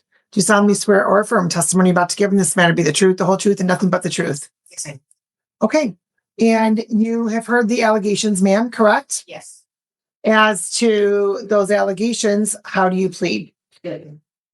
You've gone over your advice of rights for probation violation purposes with your attorney, correct? Yes. And you understand all of those rights. Yes. You also understand by entering into a plea that you'll be waiving some of those rights. Yes. And you understand the possible penalty as a result of your plea, whether in this court, any other court, or administrative agency. I do. You understand the recommendation in this matter is for you to continue and complete all terms of probation, serve 5 days jail, 45 days on the alcohol after your jail sentence, and intensive outpatient. Do you understand all that? Yeah. Knowing all that, do you want to continue with your plea? Yes. Has anybody promised you anything, threatened you, or coerced you in any way for you to enter into a plea? And counsel, if you can please pardon your client. Yes, I will. Ms. Coria, do you recall being sentenced in this court for 2 misdemeanor charges? Yes, And you were given certain probation restrictions. yes, Part of those were to not consume alcohol or something to test and all that.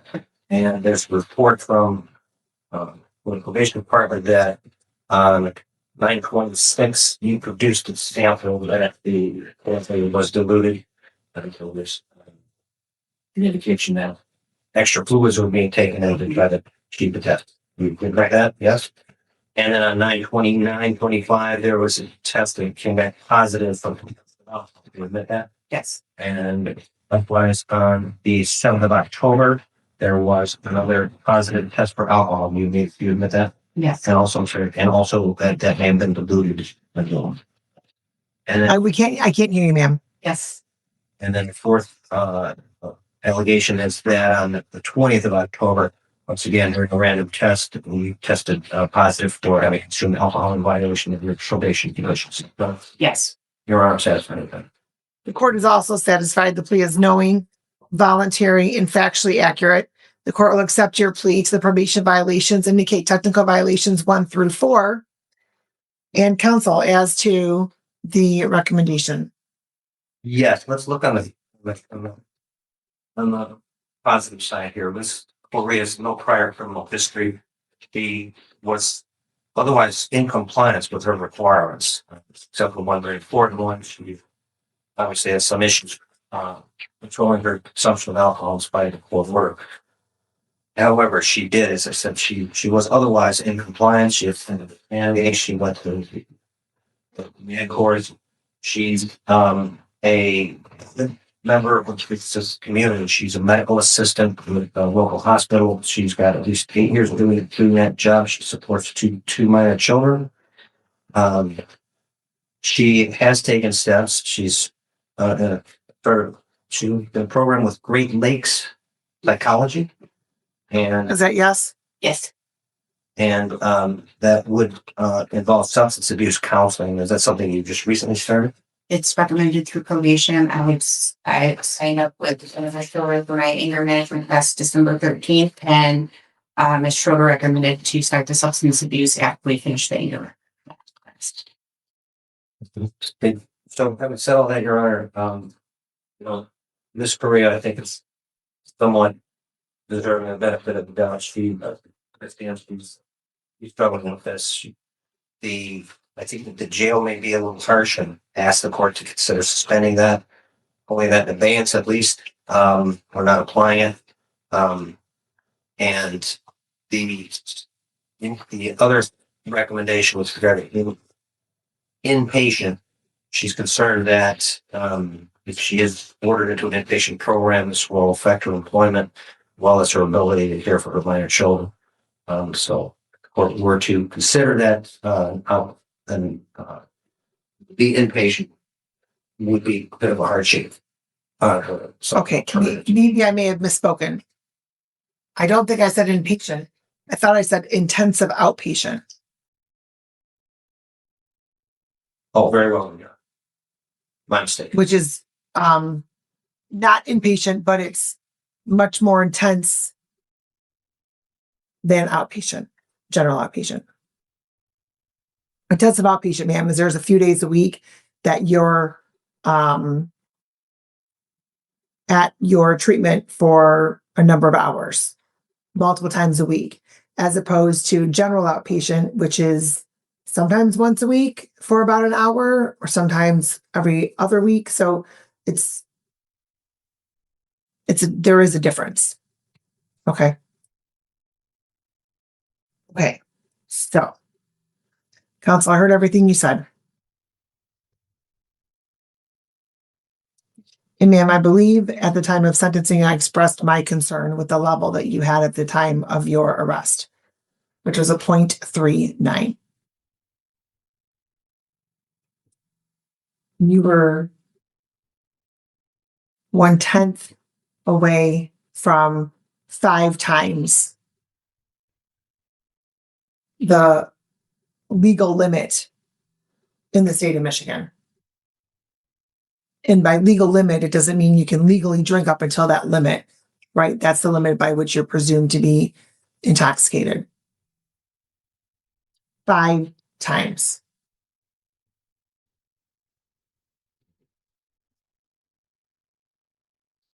I recall when I was reviewing your file for sentencing and that you typically consume a pint a day. My concern was how you were going to feel not consuming alcohol. And you did have an alcohol tether on for 30 days, correct? I'm sorry? Yeah. Okay. So it appears as though you may have had that taken off about September 12th or 13th, correct? Okay. So just about. No. September? Right. So August 12th is when you were sentenced, and I ordered 30 days on the alcohol tether. August 12th was when I was sentenced. The alcohol tether was taken off and I was given a Sobriety. When was that? Right. No, that was during bond, ma'am. But then this court ordered at sentencing 30 days on the alcohol tether. No, I was never put on an alcohol tether. Officer Brown's, my other officer, called me and told me to have it taken off, and I was like that same day. Okay, well, I ordered an alcohol tether, so I'm not sure how that didn't occur. It was stated to me that the alcohol tether belonged to the company, and that since I was sentenced, it was to be returned to them, and I needed to take it back. Well, and then I think you should have had another. You would have had another one done through third party. So I'm going to have to check to see what happened with that. Because you absolutely should have had that on. And I did mention to Officer Marone when he called me to, because I didn't go down to have it taken off. He contacted me and told me he needed his device back.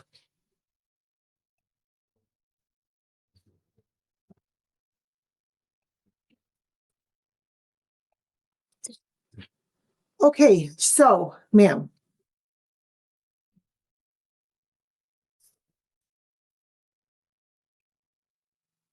When's the last time you consumed alcohol? I don't have an exact date, but I would believe possibly the second week of October.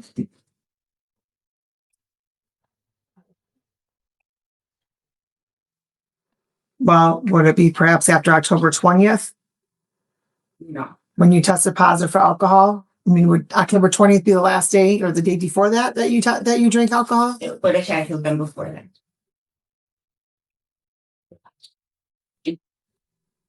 Why, ma'am, why did you decide that you should be drinking those 4 times? Sorry. Yeah. It's not an excuse, but I was threatened by my property management company with eviction notice. My rent was less than a week late, and I got some papers stating that there was going to be court laws and I was going to have to be evicted, and I had a mishap in judgment. 4 times? That was leading up to I was having a rough time. Well, ma'am, consuming the alcohol isn't helping it, is it?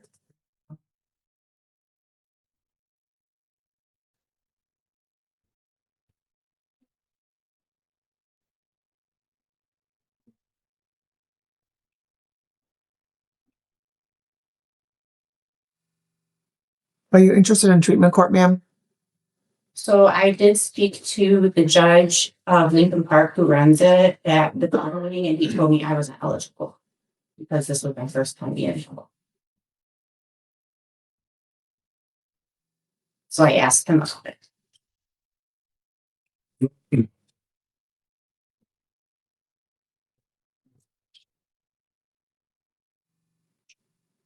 How many fan meetings have you attended? I've attended every month since I've started. So August, I think I missed the August one because I was with Natalie the end of August. So I've done September and October. And then I think the third one is Thanksgiving, but I think they're doing it next. No, it is next one. Yes. Okay, here's what the court's going to do, ma'am. The court's going to order you to continue and complete all terms of probation. The court's going to order $50 probation violation. The court's going to order 5 days jail. The court's going to order 45 days alcohol tether after you complete your jail term. And then you are to immediately start the ball rolling with IOP. With the IOP. So you would check with your current treatment to find out if they offer IOP. Otherwise, you can communicate with Natalie and she can give you some agencies that conduct IOP.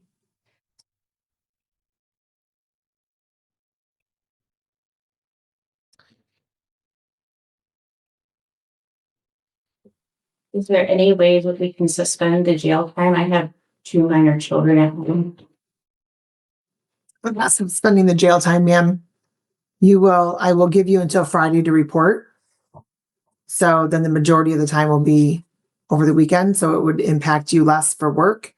And then it gives you a couple days to arrange for childcare for your children. How old are your children? 10 and 14. Okay. So today's Thursday. So that'd be report tomorrow. Do you work Saturday? Only once a month. So you don't work this Saturday?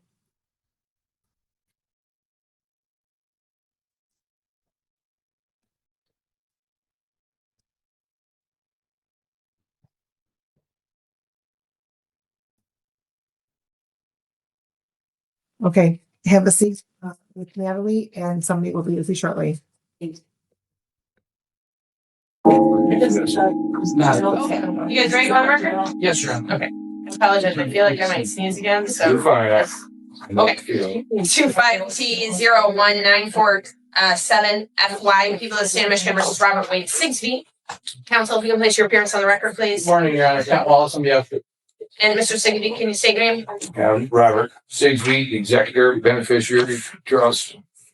All right, thank you. Okay, we are here today on a PCC. I know that there have been some discovery going back and forth. Last time, actually, we were scheduled for an exam, and one of the police witnesses had an injury and couldn't be in court. That's what my notes state. And so we set it for a probable cause conference for today. We're back today. I am hoping that both parties are going to tell me that we're ready to set this for exam again and that there are no further issues. Yeah, so Your Honor, to start, regarding the discovery, I have just provided Mr. Sigsby with a flash drive that should have all of the requested discovery on it.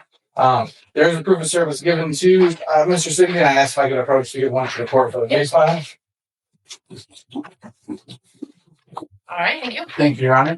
As for an exam, I have been able to talk to Sergeant Lenowitz regarding the officer. He is able to attend court now, so we are ready for an exam. All right. And we would just ask that at the end of December. That's the only, he needed like another week or something before he was able to walk, so we would just ask that in December date.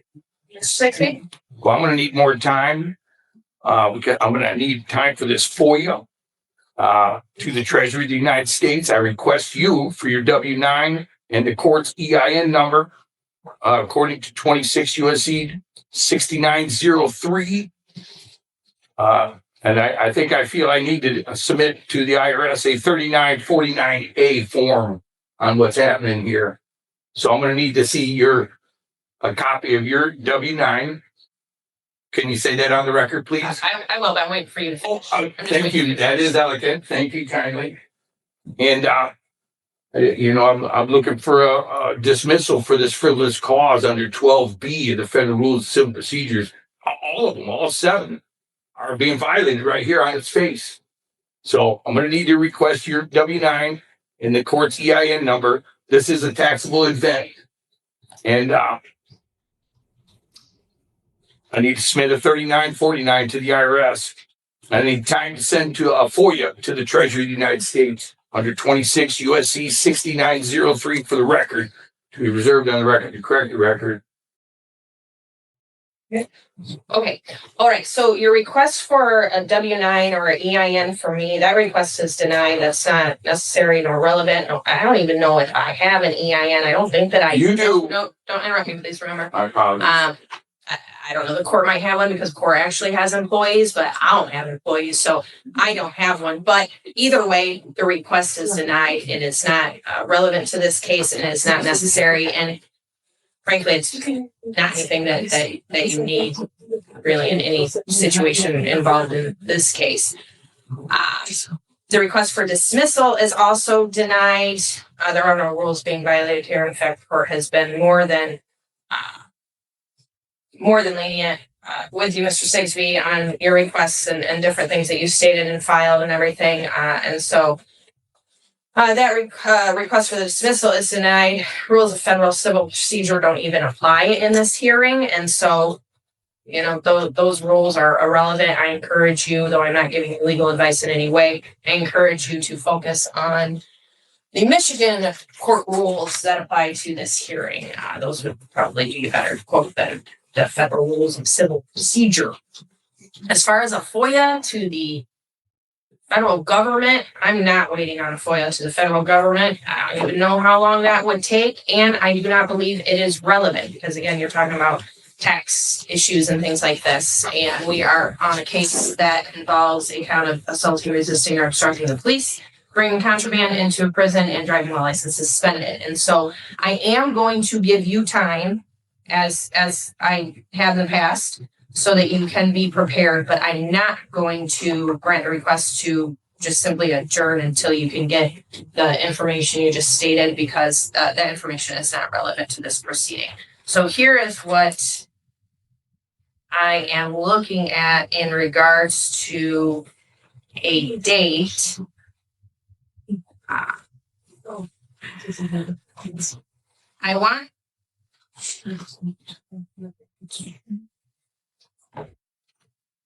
let's see. So, Mr. Sigsbee, if I were to put this in January as opposed to December, would that make you happier? It is fine with me, even though I am objection under special restriction appearance that there has been substantive due process violations across the Constitution and the laws of the United States on its face, including the Fifth Amendment. My private property was taken without just compensation. The due process of there was never an indictment. This is a probable cause conference, and that's not suffices to satisfy constitutional substantive due processes that have been violated. And in the 11th Amendment, foreign citizens cannot invoke the judicial system of the United States. And once again, I can read off every way that you guys are foreign right here, easy enough. We have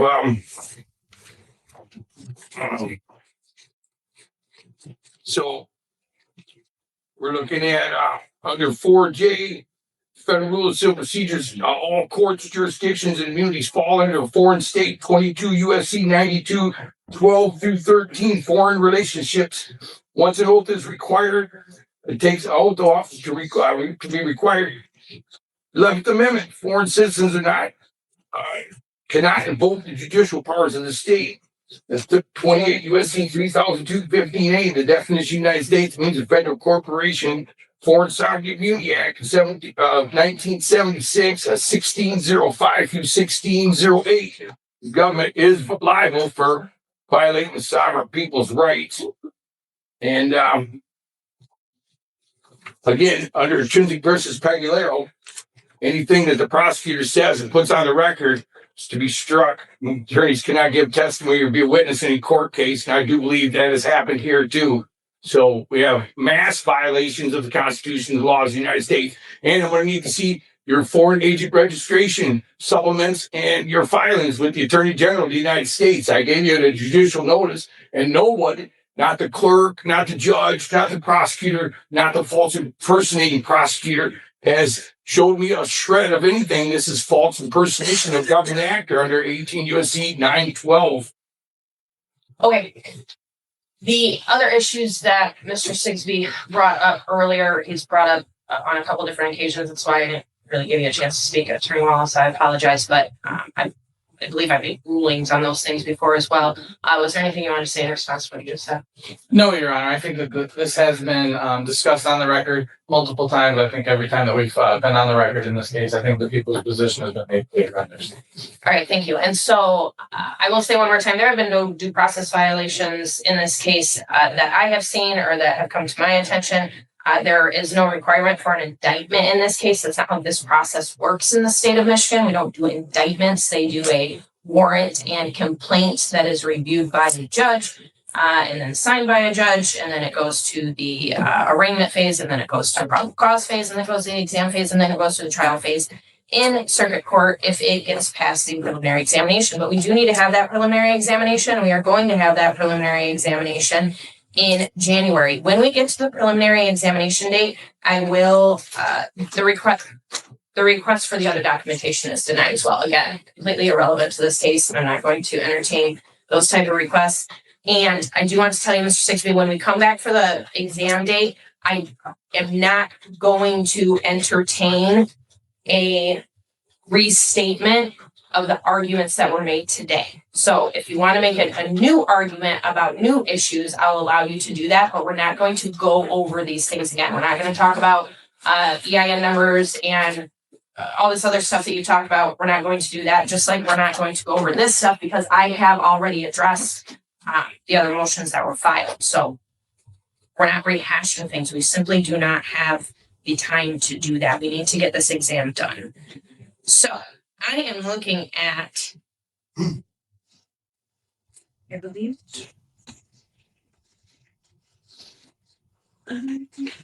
January. Yeah.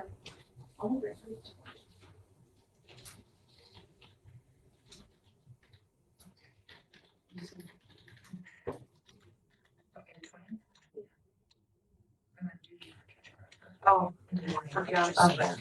how would everyone feel about January 20th at 1:00 p.m.? Well, I'm objecting to any kind of court date, obviously. I'll note your objection. I know you will. Free I know on you will. January 20th at 1:00. Elegant would work. Yeah, can I get that in writing? That works for the people. Okay, so we will set this for preliminary examination, and we will get you a written notice today before you leave, Mr. Sigsby. January 20th, 2026, if you can believe it, at 1:00 p.m.